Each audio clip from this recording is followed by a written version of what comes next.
Guys वैसे तो आजकल कोरोना के चक्कर में स्कूल खुल नहीं रहे, लेकिन अगर मैं आपसे सवाल पूछूं कि पूरे वर्ल्ड का सबसे लार्जेस्ट स्कूल कौन सा है तो आप लोग क्या जवाब देंगे। मे बी आप में से बहुत सारे लोग किसी फॉरेन स्कूल का नाम सोच रहे होंगे, लेकिन आप लोग गलत हैं। गाइस मैं आपकी जानकारी के लिए आपको बता दूं कि वो स्कूल इंडिया का है। लखनऊ का सिटी मोंटेसरी स्कूल सबसे लार्जेस्ट स्कूल माना जाता है पूरे वर्ल्ड का।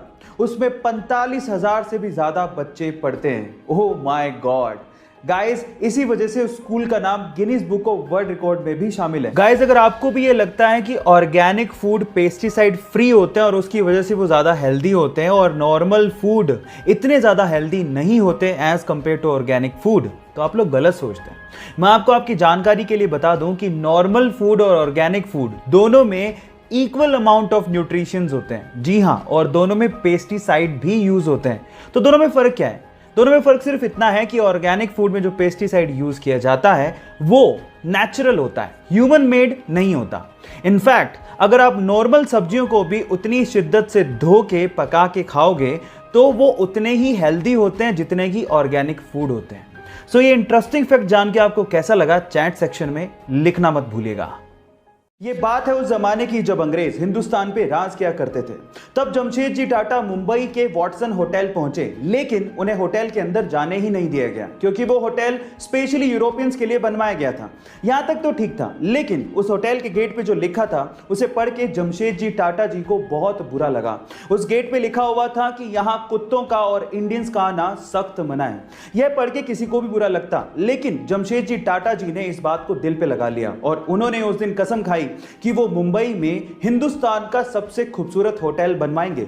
और 16 दिसंबर 1903 को उन्होंने ताजमहल पैलेस, जिसे ताज होटल भी कहते हैं, उसको बनवाया और उसके बाद ताज होटल्स की नींव रखी। फरवरी 2002 के एक वनडे मैच में इंग्लैंड ने भारत को हरा दिया। अब हार जीत तो गेम में चलती रहती है, लेकिन इंग्लैंड के एंड्रयू फ्लिंटॉफ ने सारी हदें पार कर दी।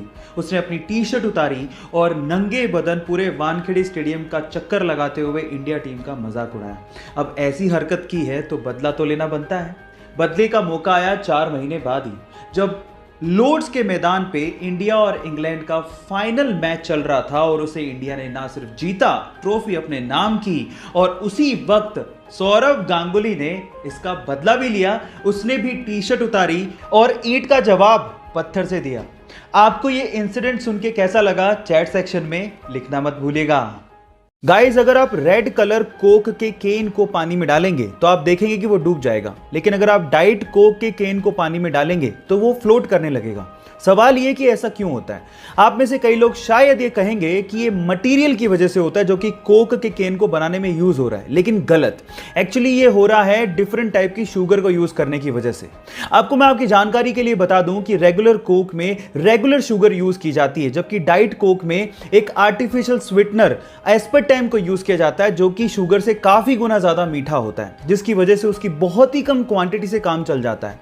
और इसी एस्पर्टेम की वजह से, क्योंकि उसकी क्वांटिटी बहुत कम यूज हुई है, डाइट कोक पानी के मुकाबले बहुत ही कम डेंस होता है और फ्लोट करने लगता है। क्या इसके पहले तक इफेक्ट आप जानते थे? और अगर नहीं जानते थे तो चैट सेक्शन में लिखना मत भूलिएगा। इंडिया में हर साल 28 फरवरी को साइंस डे यानी कि विज्ञान दिवस मनाया जाता है। उसके पीछे का रीजन ये है कि 28 फरवरी 1928 को डॉक्टर सीवी रमन ने रमन इफेक्ट की डिस्कवरी की थी।